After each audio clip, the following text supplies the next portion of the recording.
Hello, and welcome to the State of 911 webinar series hosted by the National 911 Program. My name is Sherry, and I will be the moderator for today's session. This webinar series is designed to provide useful information for the 911 stakeholder community about federal and state participation in the planning, design, and implementation of next generation 911 or NG 911 systems. It includes real experiences from leaders utilizing these processes throughout the country. Today's session will feature Steve McMurr, 911 Systems Administrator for the Department of Public Safety Communications, Jackie Mines, a Senior Consultant with Mission Critical Partners, and our own Lori Flaherty, Program Coordinator of the National 911 Program, sharing information on the 911 DataPath initiative. For closed captioning, please copy and paste the URL link in the chat window to an additional web browser. For more information on National 911 Program webinars, or to access archived recordings or learn more about the National 911 Program, please visit 911.gov. Feedback or questions about the webinars can be sent to National 911 Team at mcp911.com. Please note that all participants' phone lines have been put in a listen-only mode, and this webinar is being recorded. To ask questions of our presenters, feel free to take one of two actions. Using GoToWebinar's question feature located on the right-hand side of your screen, enter your question at any time during the presentation, and it will be entered into a queue. This feature is not visible while your screen is in the full expansive page view. Or, to ask your question live, use the raise hand feature to request your phone line be unmuted, and you will be called upon to ask your question. Individuals who are registered for the webinar today will receive access to today's PowerPoint presentation and the webinar recording. With that, I'd like to turn it over to Lori. Thanks, Sherry.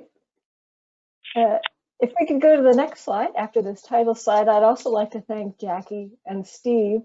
Jackie, as well as the rest of the whole team that has managed this project, and Steve, as well as all of the other stakeholders who have provided so much valuable information and guidance to this project. Without any of them, we wouldn't have been able to get this far. If you go to the next slide, this is the agenda that we are going to be talking about today. Basically, what we're going to be doing is telling you about what this project is, where it came from, where we are with the project right now, and probably most important, how you can help us, because we're looking for input at this point on this project. Next slide. So let's start with a problem statement. If you're looking at the current environment in terms of 911 data, I think we'd all agree that we're looking at a pretty siloed system of systems. There may be folks that are collecting data, but it certainly varies a whole lot with regard to exactly what is collected, exactly how it is collected, and clearly there is an inconsistent understanding of data terms because of all of that inconsistency. That is certainly an outgrowth of how 911 grew up, if you will, in air quotes. And you know, when 911 was first established, there really was no way technologically for any of us to be connected to each other. And so we all had to have our own stuff, our own everything. But that has really changed with the advent of next generation 911. And the impact of all of those siloed varying systems is that it really hinders our use of data in a collective way. It may inhibit our decision-making processes. It ultimately may hinder our operations if we are doing things so inconsistently or in a way that is not particularly useful in collecting or sharing that information. Next slide. So the DataPath, as we're calling it, the 911 DataPath initiative, seeks to solve that problem. It really seeks to get rid of those silos, if you were, at least in terms of data.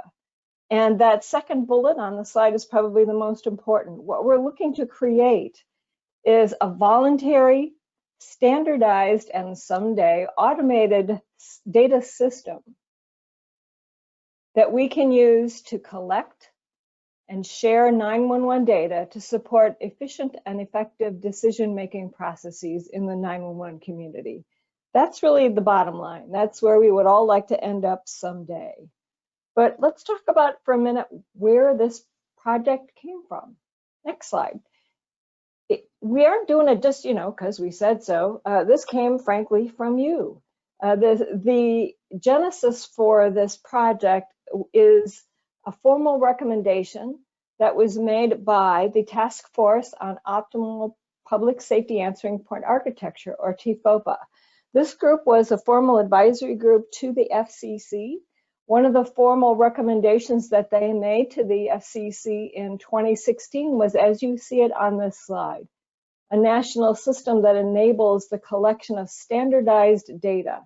And by data, they meant the entire universe of 911 data, so that it would provide essential information to substantiate planning decisions and improvements. So that's where this whole idea came from. What happened next? Well, if you go to the next slide, as often happens with federal agencies, we work with each other, and working with the Public Safety and Homeland Security Bureau at the FCC, the National 911 Program decided to do what is referred to as an RFI, or request for information. So in June of 2016, we put out an RFI on this idea of a nationally standardized data system. And we basically asked, sort of your basic questions: who, what, when, where, why, and the most important thing, so what? I mean, if we did this, who would have to be involved? How would we do this? What would we have to think about? And so what would we have to gain by doing this? And you can see on the slide here the results of that RFI. They were overwhelmingly positive. You can see that there were many benefits to be gained by moving forward with such an idea. Clearly, there were a lot of things to think about, a lot of challenges that we would have to address. But the broad feedback that we got, and consistent feedback, was that it was worth taking on all of those things to accomplish the end goal of a nationally standardized system of data collection and sharing for 911. Next slide. So based on the information that we got on that RFI, we started a project at the National 911 Program. It started in September of 2017 with an 18-month contract that provided us with a strategic plan. So if we did this nationally consistent data system, what would it look like? If we did this, what were the kinds of things that we would have to think about? Who would have to be involved? What would be the challenges? What would be the benefits? And all of the input of this was provided not only by a team under contract, but a very large portion of the 911 constituency. We really sought input to the strategic plan on a broad basis to understand from all of you what was important to think about as we move forward with this idea. That strategic plan was released last year in 2019. If we move on to the next slide, it sort of shows the chronology of the 911 DataPath initiative in its total. So you can see there in September of 2019, the strategic plan was released. And then we commenced on a project subsequent to the release of that strategic plan, where we bit off the first bite of the elephant, if you will. We pulled together a group of folks, and this is being managed, again, under contract, to figure out for us what would make sense to address first in this broad universe of 911 data. What piece of that would make the most sense to do first? And that's what we're going to talk to you about today. It is all available to you, and I think this will be reiterated later, but just to make sure you understand, all of the information that we're providing today is available on 911.gov. If you go to the top of that homepage to the navigation bar to current projects, if you click on that, you'll get a drop-down menu, and one of your choices is the 911 DataPath. And all of the information that we are presenting here today is available for you there. I think with that, I'm going to turn it over to Jackie Mines. Jackie. Thank you, Lori. So with any large initiative like this, it is extremely important to have a very strong vision statement to ensure focus along a longer path that's going to take a few years. The vision for this project is routine sharing of 911 data to create actionable knowledge of enhanced public safety. So we have actionable knowledge for evidence-based decision-making. I think all of us have experienced over time the need to present a good argument, a good case for either adding staff or additional funding, and evidence-based decision-making is the best way to do that. The 5 goals of the strategic initiative is number 1, data uniformity. So standardized data, being able to speak the same language. The second goal is automated collection and a secure way to use that and share that data. Wouldn't it be nice to have one portal to go to pull data out and use it, know that it was the latest and greatest data you could find, and being able to upload data so that other people could use that. The third goal is role-based information sharing. So you may not want just everyone to have access to all the data that you have, right? Certain data you want to share within your county with your other public safety answering points. You might want to share other data, another subset of that data with the region, and then perhaps another subset of that data with the state. And then there's data for national purposes, like sharing with the FCC or NENA or NASNA or APCO.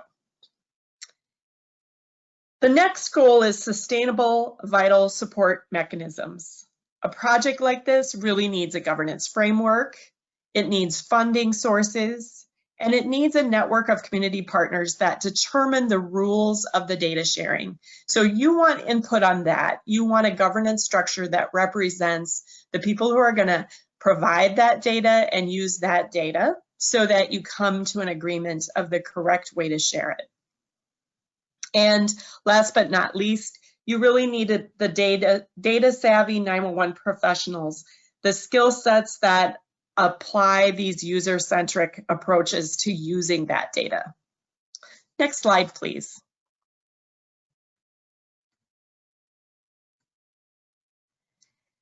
What is this plan intended to do? The plan is intended to be voluntary.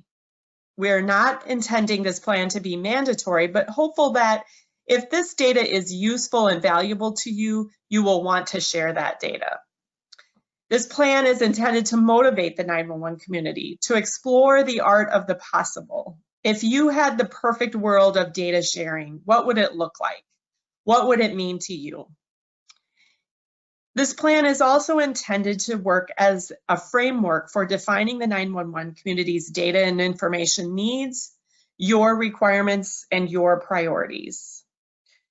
It is also intended to maintain relevance or evolve over time as 911 changes over time, as different or new data becomes available. The plan is not intended to replace existing systems. This is probably most likely looking like a system of systems. It is not meant to recreate the wheel. It is not meant to endorse or replace any currently available data systems. And again, I'll just say it's not required or mandatory. The goal is that you will want to share this data because it has value to you, it has value to your neighbors. Next slide, please. This particular project is focused on goal number 1. It's data uniformity. It is really the first step in a long line of steps and is the priority at this time.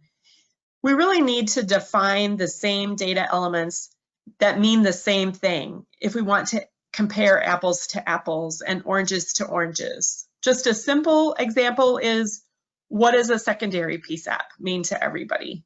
I think in my work, both in the state of Minnesota as well as in this particular position, I have heard the description of what a secondary PSAP is explained probably 5 or 6 times. So there has to be consistency in how we use the language. The goal in this project is really to define the set of elements, and we're focused today in this project on the administrative data.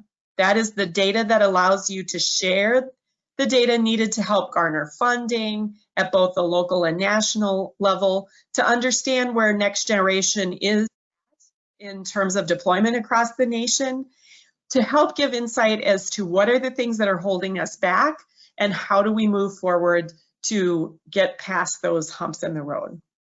And most importantly, this data is to help you do your job better. It should help define the framework of how to share the data, but as of now, that data system hasn't been built yet. But explains the most important pieces necessary to share the data across multiple jurisdictions and data platforms already in existence. And if we look at the next slide, this goal number 1 is really to focus on administrative data and not to be too redundant from what I said in the last slide, but administrative data is important to all of us. We're already sharing that data today. It's data you need to make decisions on funding, on staffing, on what you need to move ahead, on what's holding us back with next gen implementation across the country. In the context of this 911 DataPath initiative, it's the data you need to make day-to-day administrative decisions. In this goal, we want to identify and define essential elements of information that span the management of 911 and over time, the entire life cycle of a 911 emergency assistance request or a call. It's to create a dictionary of definitions of essential elements and a standard data models for 911 sharing of information. It's to create a process for validating and verifying that data, and then categorizing that data by source, by collector, and by user, and at what level. And with that, I'll hand it over to Steve. Next slide, please. Okay, well, when you're looking at this plan, the question would come to you probably, how do you benefit from this, or how can all of us benefit from this first strategic goal of uniform 911 data? And we have a multicolored, what looks almost like a tractor wheel there, if you have any farming background, that shows there's a diverse set of stakeholders in the 911 community at all different levels, various levels of government, local levels, and they all have different types of decisions that they need to make. And the goal is, if we can take this diverse set of data and mold it together into a wheel that's driving towards a common purpose, if we can get that common axle of that uniform 911 data as a first strategic goal, it's going to help all of us speak more clearly and to make decisions that are more informative. And the reason why that's important, is you that are involved in this community know, is that data elements can mean different things across the 911 community. And sometimes if my data is looked at compared to someone else's data, they don't necessarily match exactly. So the concept is to try to get the data defined in a way so that we are using, when we speak about a data element, that we're talking about something that has a consistent understanding. So if I were to ask and or have data that shows how many call taking positions I have in my particular jurisdiction, that data element can clearly be understood because it probably has different meanings in different areas. Some jurisdictions just have one common position. They take calls, they do dispatch, they do everything. Other jurisdictions, they break their staff out in different ways. So if you're looking at positions, sometimes it can help to understand there are gradations of what this call-taking position can mean. And if I'm comparing one jurisdiction to another, it helps to have a clear understanding of that. Similarly, when we're talking about deploying Next-Gen 911 across the country, if there was a common understanding of what it meant to say we're Next-Gen 911 compliant, that could help somebody who's making their plans so that you would understand what the capabilities are of someone else's. So is that really a true end-to-end Next-Gen 911 deployment from the originating service provider, the data coming in an I3 format all the way down to the call-taking position, or is it a transitional Next-Gen 911 deployment? Do they have some element of it that still is doing some interworking of the data from a legacy format, but it ultimately trying to deliver it in an I3 format? When we use these terms sometimes and we say it's a Next-Gen 911 compliance system, we don't always have a common understanding. And the same thing is true for funding. How many primary and secondary PSAPs are within a region or a state can mean different things in different states. What you call a secondary might not be a secondary to another jurisdiction. So trying to use a uniform way to speak to this data helps link it together in this uniform data wheel that helps us make better informed and consistent decisions. We can drive the data and the decision making in a common way through a singular view of the data as opposed to having multiple wheels of data that don't necessarily always align. Now, the wheel that's represented there has a lot of different elements to it, a lot of different stakeholders. There's administrators. How can this help them? It can help them make better plans for their PSAPs. What investments are needed? Are they using the resources that they're gaining from their funding in the most effective way? From a PSAP personnel workforce planning standpoint, do I have a good set of data that I can use to compare myself with against another jurisdiction? And can I make decisions that can improve the way that we're operating based on lessons learned from other jurisdictions? We know that we're in the business of where seconds count. So when we use common data elements, we were talking about a situation where we're looking for support from one jurisdiction to another. If we can exchange the data and have a common understanding of what that data is, we're going to be able to respond to people much more quickly, and we're going to be able to better support the public safety needs that are there. And there's various levels of government agencies where the broader macro type of investments that are needed when we move towards Next-Gen 911, it helps to have a better understanding of what the data is and what we're looking to measure. How can we be sure that the investments we're making are achieving the results? Having better uniform data allows us to do that, and it applies not only at the local government, it plays at the state government where decisions are made, and even at the federal government when we're looking towards similar public safety initiatives. Better data helps us make better and informed decisions consistently. Next slide, please. So Lori and Jackie have already talked about this. This current project is sort of focused on two main project deliverables. And as indicated, we'll give you a place where you can go look at these. We developed these two deliverables, a 911 data dictionary. It's a first attempt to take data from an administrative data standpoint and put something together that says these are the essential sets of data that are needed to help us as we're sort of planning to move into Next-Gen 911. What are the key data elements? What are some data exchange models that can help us share that data? The data set that comprises that wheel of data that we looked at on the previous slide, it's very large. So the second deliverable out of this effort is an implementation framework. It's not one project. We have to have an approach that allows us to say, this is the overall framework that we think can help us move forward to getting more uniform data. So our goal would be to have these documents available, and they are available for you to review.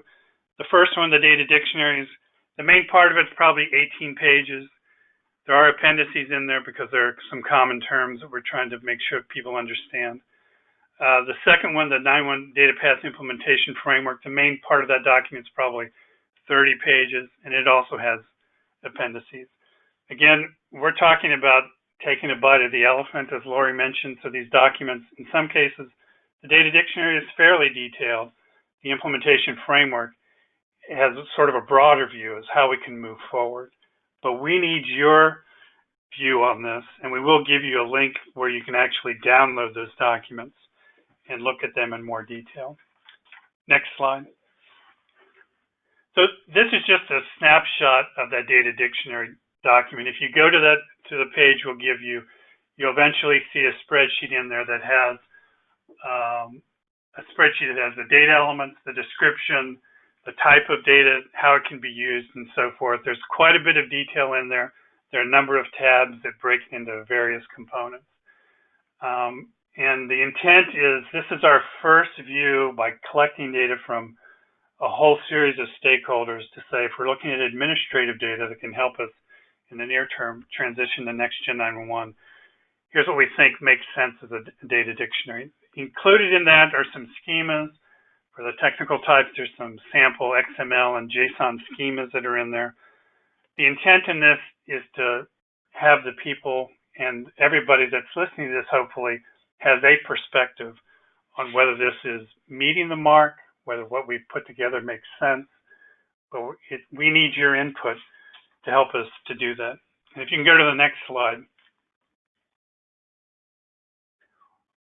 Conceptually, what we think would help the community meet this goal that had been established by TFOPA is to obviously invite input on it. And we've established, I think of it as sort of 6 windows that we would like you to use, 6 lenses that we'd like you to use to look at these deliverables so that we get a cohesive view as to what's important.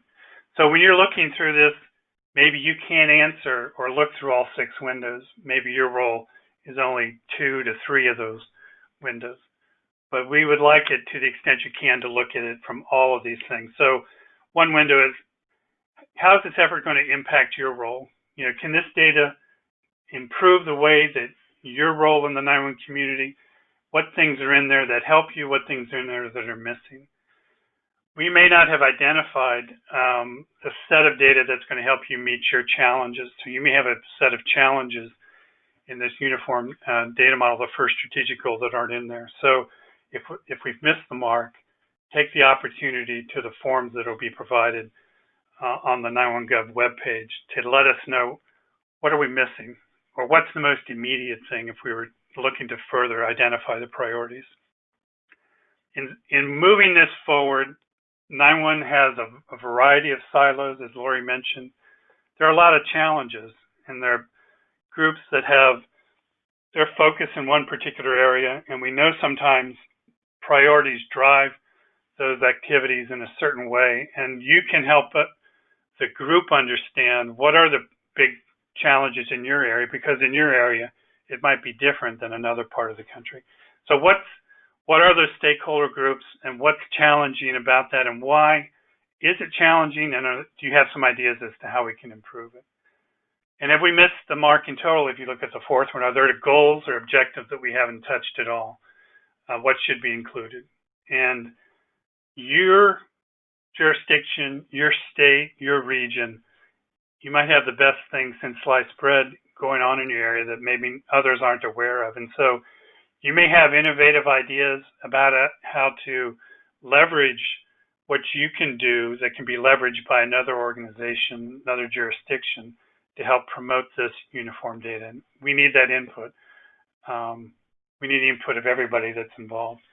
And what are going to be the key things that are going to make it successful? So our request to you, take the time to read these documents, look at them, try to look at it from a number of different perspectives, and provide your feedback. Next slide, please.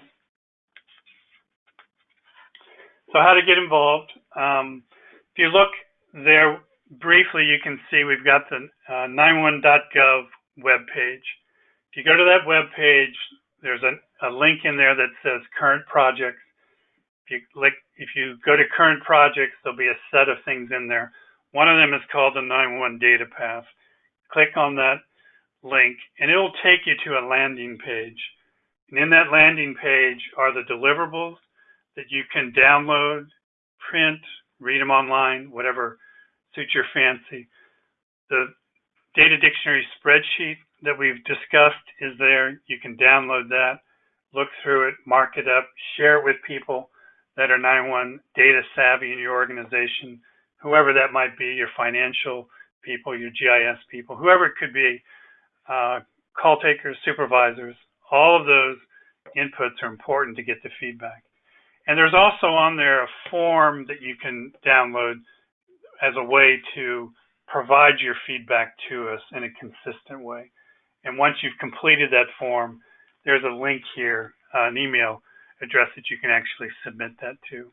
And we'll cover the introduction to this whole thing, provided some of that information, and you'll be able to go to that web page again if you don't remember the details, or if you haven't taken a picture of this page in terms of where to send it.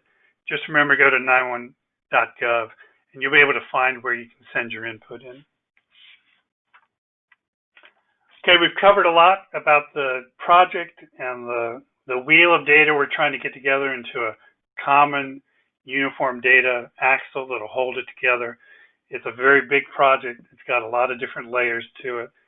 And we've outlined a framework, and our goal is to have you provide us input. We can only sort of improve this siloed situation that exists in 911 today if we get the participation of the experts that are in the field. And the team is interested in getting your input, and we seek it eagerly. So feel free to provide whatever comments you can. Okay, next slide. I'll turn it over to Lori, and she'll take it from here. Go ahead, Lori. Thank you. I think I'm going to turn it over to Sherry and Sheila, because I believe we are ready for the Q&A portion of the program. All right. Thank you, Lori, Steve, and Jackie. So as Lori mentioned, we're ready to start the Q&A portion of our session. As a reminder, to ask a question, use GoToWebinar's question feature, or you can raise your hand and we will unmute your line and call on you. So with that, Sheila, I know we have some questions that have come in. Yes, we do. Thanks, Sherry. Our first question, are CAD vendors adopting these data standards so they end up becoming the standard by default? This is Lori. Maybe the best way to address that question would be to have Gordon, who's one of the team members, talk about what's included in this administrative data set. That may help answer that question. Gordon, I'm going to go to you. Okay, most of the data elements that we focused on were things that are currently being collected. So things like the 911 profile database collection that the national office does each year, the FCC funding request that's done every year. So those elements aren't necessarily within CAD, but to answer the question, at this point in time, we're developing this document for the industry to adopt. So in the implementation plan, you'll see there are additional steps that have to happen before we get to that point. Yes, we would like all equipment vendors and providers to adopt these at some point in time. but it's still early.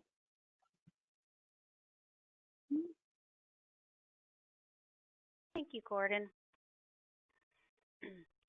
Our next question, are the PSAPs, we understand the area that PSAPs lag behind in federal public safety grant funding. Is it possible by providing this data on a national level, it would provide more parity in grant funding? I'll take that one since I'm the Fed. Frankly, it can only help make the case. I don't think that there is a lot of argument in terms of, the haves and the have-nots and how that breaks out in terms of, rural and urban and suburban. I realize that, all of those jurisdictions have their own challenges and their own funding requirements, and they're different. But certainly, if I were able to compare apples to apples in the questions that I get about the status of the 911 system across the country, I would find that very helpful in providing the evidence that I think we need to present in order to address the issues. Thanks, Laurie. The next question is referring to goal number 1. Does the public safety usage of Internet of Things data, such as biometrics and incident source sensory data, is that included with this?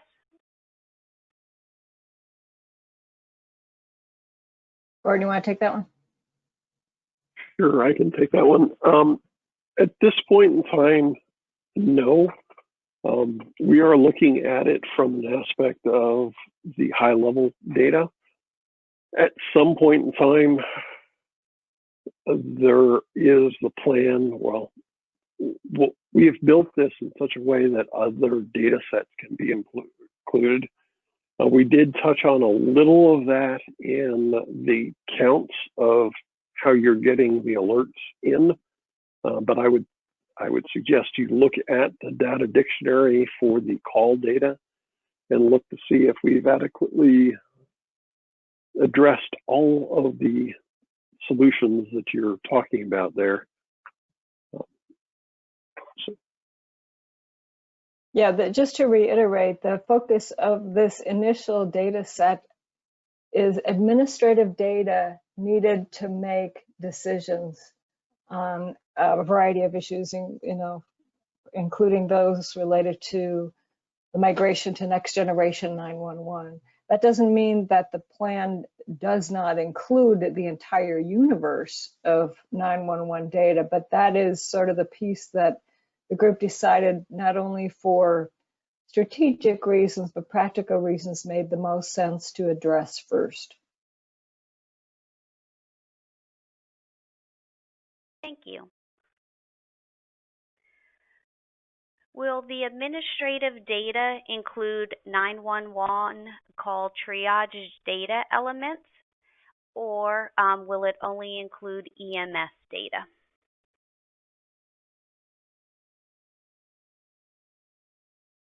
I will take this one also. This is primarily a 911 data collection or sharing piece. One of the discussion points during this was, could we link it to the other data? That's way, well far off. But this is primarily just the information for 911 at this point.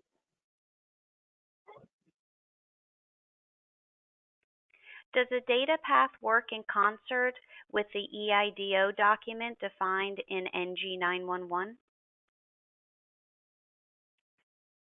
Yes, I'll take this one too. We did look at that. We did not address any incident data in this version because the EIDO is again in process and being updated again. And that process is in place. The mechanism in the implementation plan could be used to collect that data at a later date. But at this point in time, that was not included as part of this. Thank you, Gordon.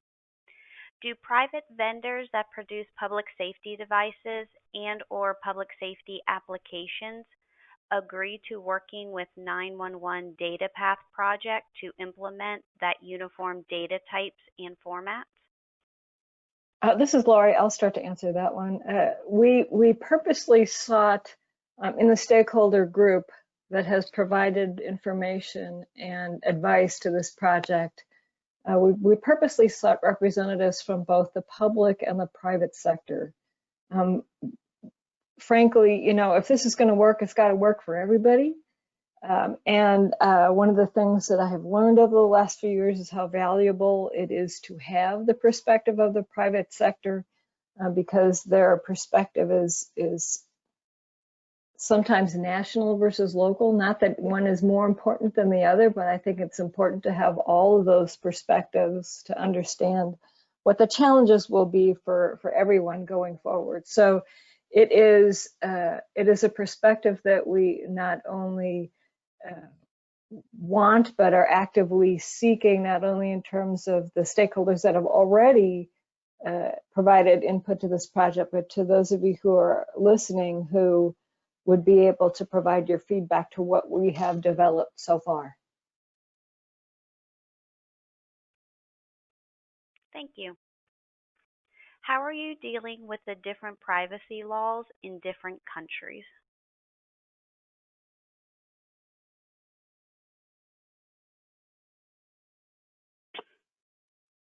I guess I'll jump in on this one. We are looking at this being an exchange or a sharing model for the US, so we did not look at that.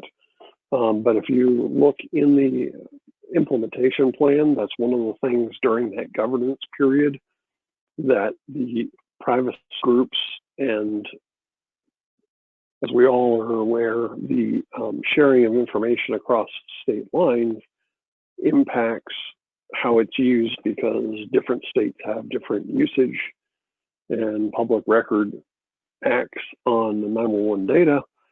So that is something that would have to be dealt with and addressed in the future. This is Lori. I'll just add to that by saying, if that is something, particularly if you're from a jurisdiction that, you know, deals with transferring calls or information across international borders, it might be something that could be included into the implementation plan for us to be aware of. I think the last call we had, there were some representatives from other countries that participated who asked some questions. So if that seems like something that would be important, then please feel free to tell us that.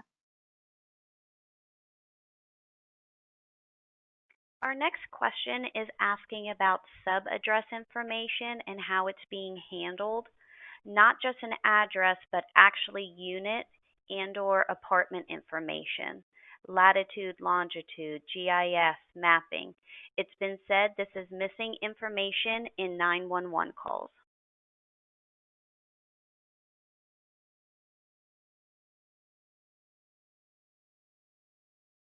Okay, I'm not hearing anybody jump in. Gordon again. We did not address that in this document. That is something that the community is continuing to work on, but we did not address that here. And this is Laura. I'll just add to that. I don't think there's any disagreement with the statement that was made. Again, just to reiterate, the data set that the group has been working on recently is focusing on administrative data needed to make decisions. That doesn't mean that part of the plan is not going to address GIS data. That is not the case. It's just that it's not in this first set of data that the group is looking to develop. Yeah, actually, that's a good thing. When we worked with the stakeholders in the very beginning of this, the criteria we gave the stakeholders is, what data do we need to move forward with Next Gen 911, and what data should we have today? So those were the elements we focused on. When thinking about the stakeholders, are third-party subscription service providers viewed as stakeholders? And will they have the ability to push their notifications into the 911 system?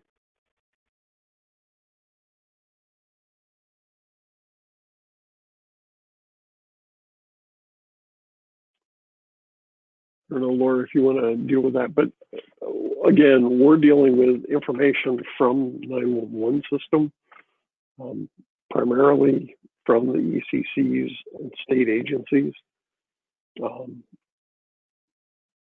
for this project at this point in time. There are a lot of future pieces that we could do. Yeah, I think I would reiterate what I said before. This is Lori, just in terms of, you know, clearly that may be something that needs to be kept in mind as we move forward with the rest of the implementation plan for the entire initiative. The question is very specific. I'm not entirely sure how it relates to what the group is working on now in terms of administrative data needed to make decisions, but we're certainly open to hearing more if you think there's a tie in there. Will the data collected be publicly available to researchers? This is Lori, I'll take that one. So what we're hoping to set up is a framework, a voluntary framework that can be used by local, regional, state, 911 agencies to collect and share data. There is absolutely no plan in place to collect data at the national level at this point.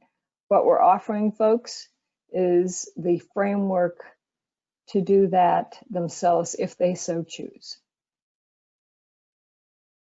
And this is Gordon. I'll add into that. One of the things we put into this was that in the header of each data piece that a user will submit is a classification. And we basically used the traffic light protocol that's used for exchanging of cybersecurity data, for those that may be familiar with it, to identify the user that submits their data can tag it with who they are willing to share it with to make it easier for people to share.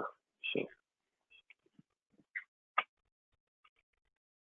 how do you see incorporating DataPath in the existing NG 911 systems with respect to collection, storing, and user access?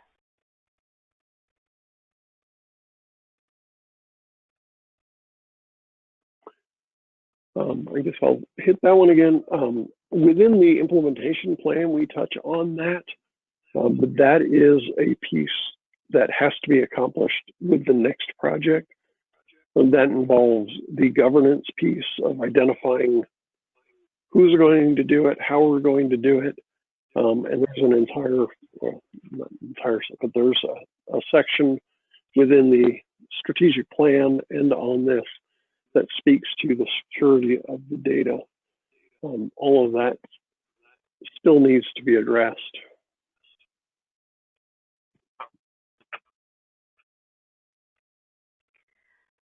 It is sometimes difficult to get federal government to allow us to share data. Is this site going to have firewalls in place that will allow the federal government to give me the green light to share data?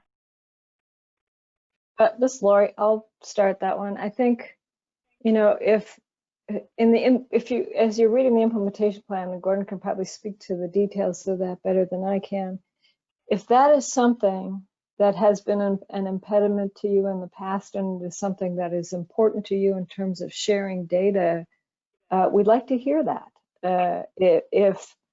If there is something that is done currently with a system that makes it user-friendly or has been an impediment, and you can tell us, you know, a little bit more about that, that would probably be very useful information.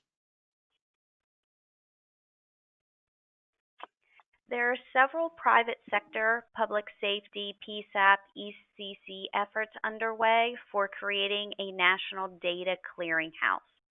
Is 911 DataPath Data Dictionary another data set example of this data clearinghouse?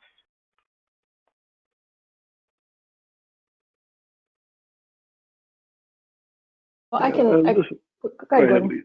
Okay. I was going to say, we did a bunch of research and we did not find any existing data exchange systems out there for 911. You'll see in the appendix of the implementation plan, we've listed several other systems that we looked at as examples of where we're going, or ways to exchange that data. But go ahead, Lori. I'm not sure I'm getting that question. Yeah, I'm not sure either, but I think, you know, I think one of the things that we've said early on in this project is that, you know, it is setting up a framework. And it does not, you know, we're clearly not seeking to reinvent the wheel. As Gordon said, we've done a lot of research in terms of what is out there. If there's something else that we missed that is not included in the documents, we'd like to hear about it. We know of a fair number, you know, of several other efforts underway in terms of, you know, white papers and concept papers. But if there's something that we need to know about, we'd, you know, be happy to know that. What data format or standard would be used for data uniformity or interoperability?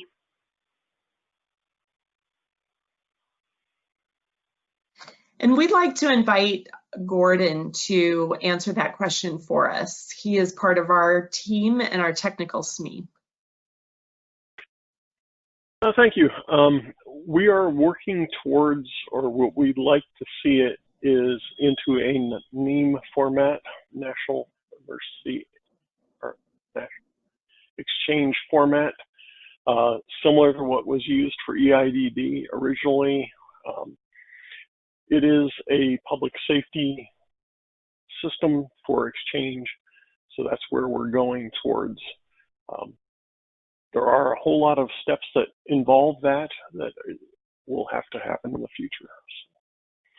So this document you'll see is in a draft JSON and XML formats in preparation for that.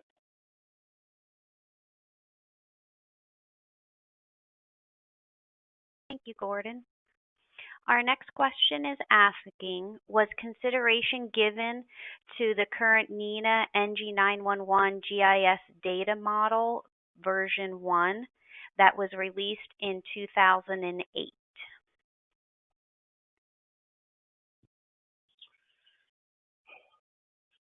Yes, we had looked at that as well as a couple other documents.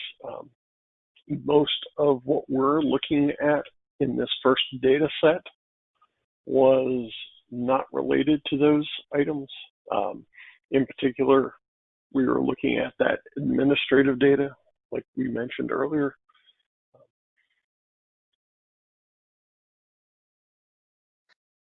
Thank you again, Gordon.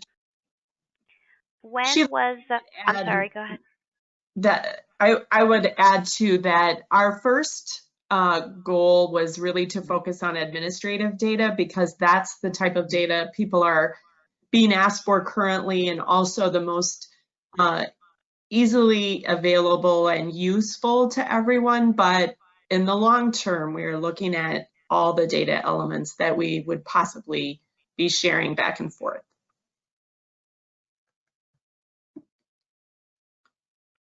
Thank you, Jackie. When was the RFI issued? This is Lori. I'd have to go back and look at the exact dates. I want to say that the TFOPA report was released in 2016. And so it would have been, the RFI would have been sometime between that and 2018, which is when we began the process for the strategic plan. So it would have been somewhere in, and it was in the Federal Register as a request for information. Thank you, Lori. Would you like input from private companies who are trying to improve NG 911 with live AV and machine learning to interpret danger of citizens?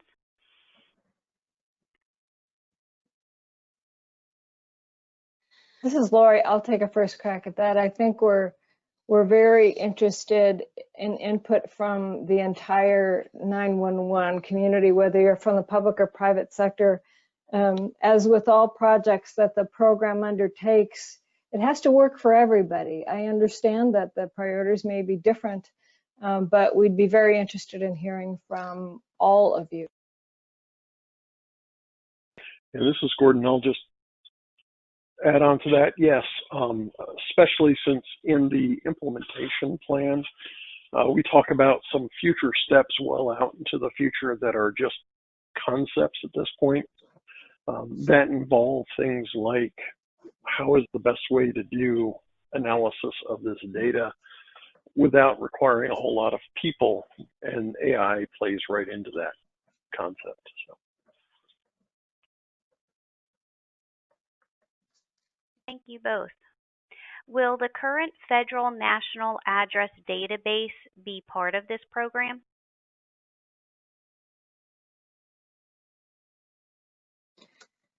This is Lori. That's a good question. I know that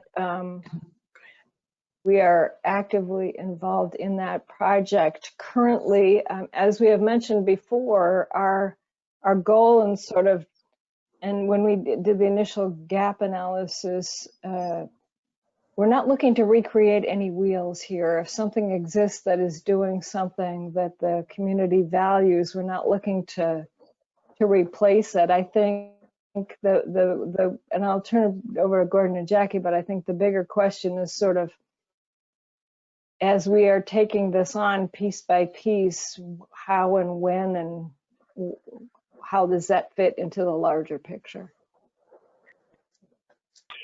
Yeah, and this is Gordon. One of the things that we did on this is we took a small bite out of this whole project, but you'll see some of the things like how we laid out the data dictionary, how we created the header element for data submissions, and the implementation plan.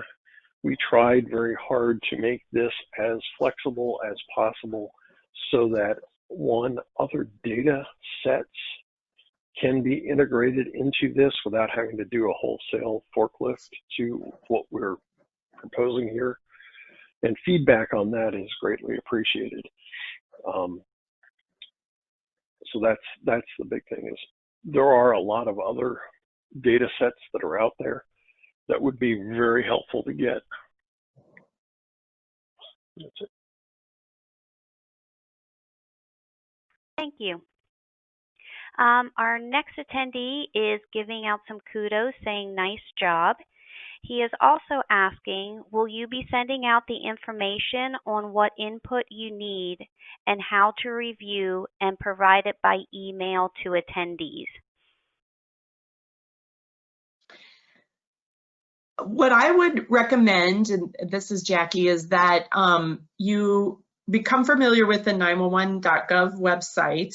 And if you do a search on 911 DataPath, it will bring you to that landing page that Steve mentioned earlier, and all the documentation will be there, and it will have the instructions on what to do, as well as it will have available like the strategic plan that was created that Lori talked about, that was created last year, just further documentation that will give you a little more background to reply to those documents.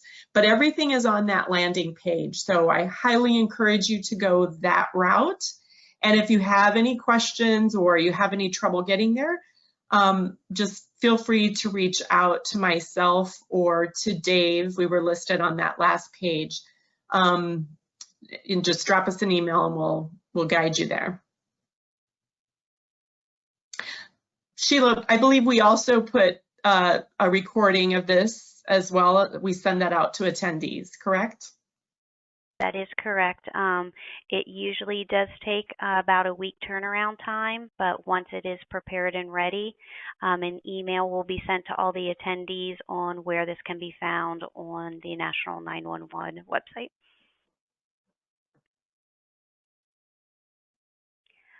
One of our attendees has raised their hand to ask a question. So, Roberta, I will unmute you so you can ask your question. Thank you very much. I'm part of the Canadian team that's actually working on these similar challenges. We use some of your great foundation framework, but I thought if you're interested, I'll reach out to, I'm on one of the committees that's putting the stuff together, and we're a little bit ahead in some parts of it, and maybe we can share the information and leverage, the collective to make it better for everybody if that's something of interest. But the approach is the same thing for us. It's just, our standards are a little bit different, but the challenges and how we're trying to go to, put the data sets, because we've got provincial and federal and regional. So I can pass that on and introduce the contact if you guys want. This is Lori Flaherty. Thank you. That would be great. We'd really appreciate, frankly, the benefit of your experience. And, ultimately, it makes a whole lot of sense for us to try and be as consistent as possible. So, I mean, this is a completely voluntary framework that we are hoping will be adopted, and anything that can be done to promote that would be great. So thank you very much for that. I look forward to hearing from you. Yes, we have a specific TIF, the task force. It's got representation. What's cool about it? It's got representation from analysts and consultants, PSAPs, manufacturers. So it's a pretty well-rounded. We're all working together to make sure that the future data sets can be tied into the current and the future I3 standards as well. And we're looking at adapting it to video and the new medias in the future. So we're really taking a sort of like a 10-year view. So I'll pass that on, and I'll make the introduction for you. Thank you very much. You're welcome. Thank you. Our next question is asking, is anyone looking at NFPA 950, Standard for Data Development and Exchange for the Fire Service?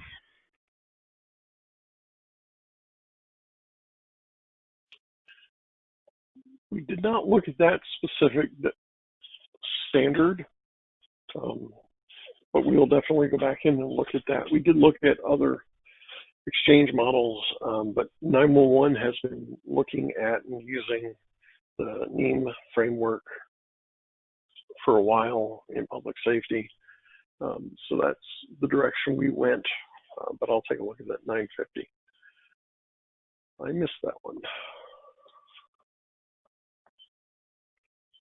Thank you, Gordon. Our next question is asking, will you be posting all of the feedback publicly on 911.gov? This is Lori. The team really isn't under any contractual obligation to do that, but I think it might make sense at some point to synopsize it and provide that feedback to the community so you would know what the response was that we got, and that'll sort of help provide the rationale for how the project moves forward. Okay, this is Sherry, and I want to thank you again to all three of our speakers today. This concludes today's webinar. We appreciate everyone's participation, and as a reminder, an archived version of today's webinar will be available on 911.gov in the near future. The next webinar is scheduled for Tuesday, September the 8th, and our final webinar of 2020 is scheduled for Tuesday, November 10th. The link to register to the webinar, as well as the link for where previous webinars can be found, is here on the slide. We hope you'll be able to join us for our future webinars. And we thank you and hope you have a great rest of your day.